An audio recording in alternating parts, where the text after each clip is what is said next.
Hello everyone, this is David Smith. I'm still at Game Connection in Lyon, and I'm very pleased to have with me someone that I've been trying to get to interview for a little while now, Jon Hare, a veteran of the industry, famous for his original work with Sensible Software. Jon, please can you introduce yourself? Hello, my name is Jon Hare. I am currently a consultant game designer, and my company Tower Studios is a publisher of small platforms. Jon, please tell us some of your achievements that you're most proud of in your long career in the industry.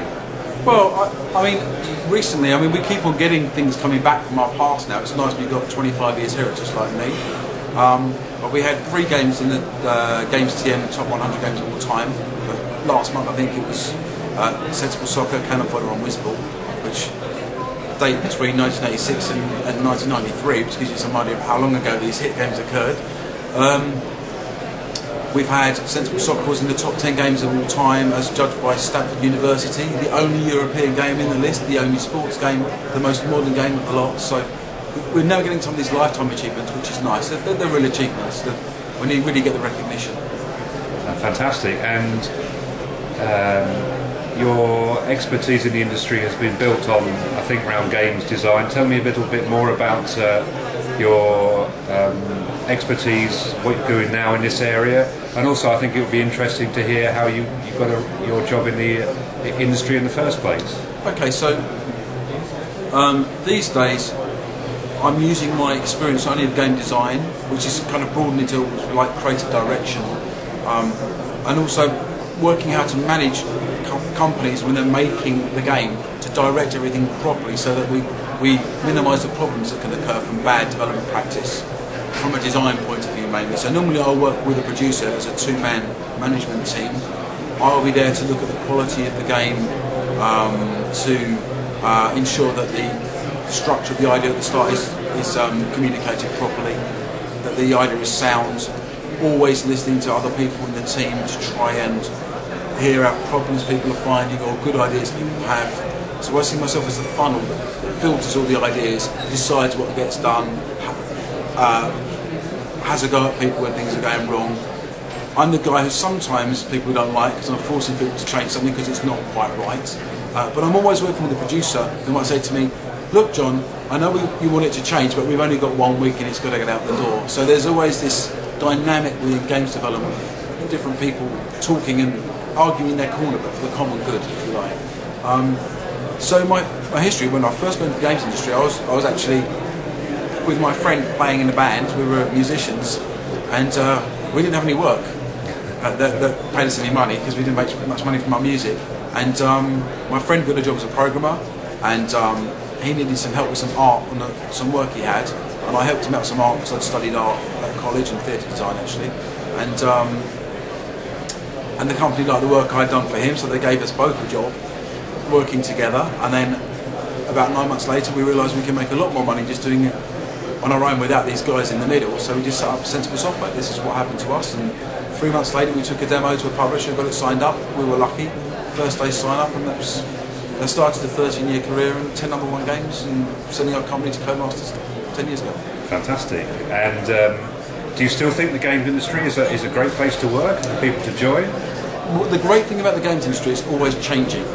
I would be lying if I said it's as good now as it was when we had back-to-back #1 games for 5 years in a row. You have your period of flying, and then you come off that flying, especially of how hard you drop. Because when you're up, the only way is down. You come down and you need to kind of level out and then find a way of sustaining yourself and learning different things. I'm learning to mentor teams now more.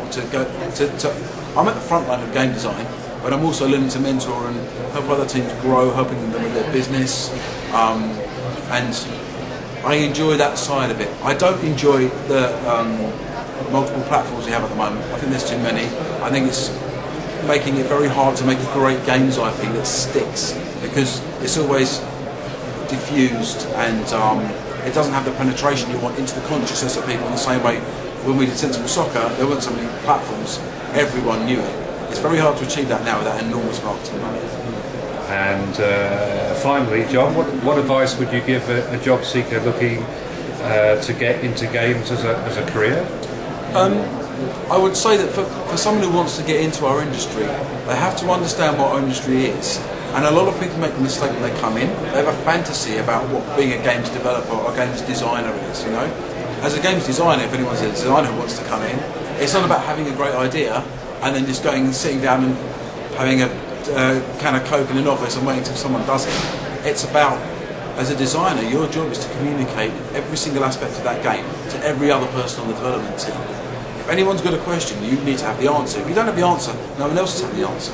So you need to take the responsibility of leading something.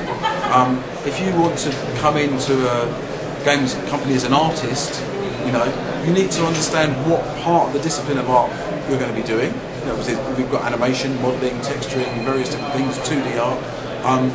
A lot of people come in with a very general view or a too specific view. The answer about making games is it's like you're part of a football team. You've got a goalkeeper, defenders, a midfielder, attacker, a manager, a chairman. You know, we know how this works in football. Games are the same. And you need to know your position.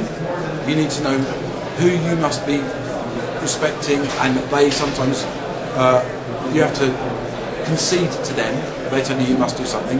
Equally, if you've got people below you, you must know how to delegate to them properly, how to manage them, how to communicate, and understand that making games is about teamwork, and it's about compromise, and it's about hard graft, and it's not about getting 75% of the way through and quitting. It's about getting over the finishing line of a 100% finished thing, either in a box or online, which is where most people fall flat, because until someone's gone through 2 cycles of completing games, they're actually not much use in the industry. You're still earning your spurs, and unfortunately that process can take you 3 or 4 years, but it's the truth. So once you've gone through those phases, if you're prepared to do that kind of apprenticeship, then maybe you might get the chance of doing your own game a bit, or more likely a bit of an idea of a game you want to do. There's a big distance between the fantasy of I've got an idea, I want to turn it into Call of Duty and get it backed by a huge publisher, and the reality of you come into a team, there's already 30 people there, they're all above you in the pecking order, and only 1 or 2 guys are getting to do those concepts they want. So there's having that reality and wanting to be part of a team and enjoying that is essential. Jon Hare, veteran game industry character from Sensible Software and in many other companies since then. Thank you very much.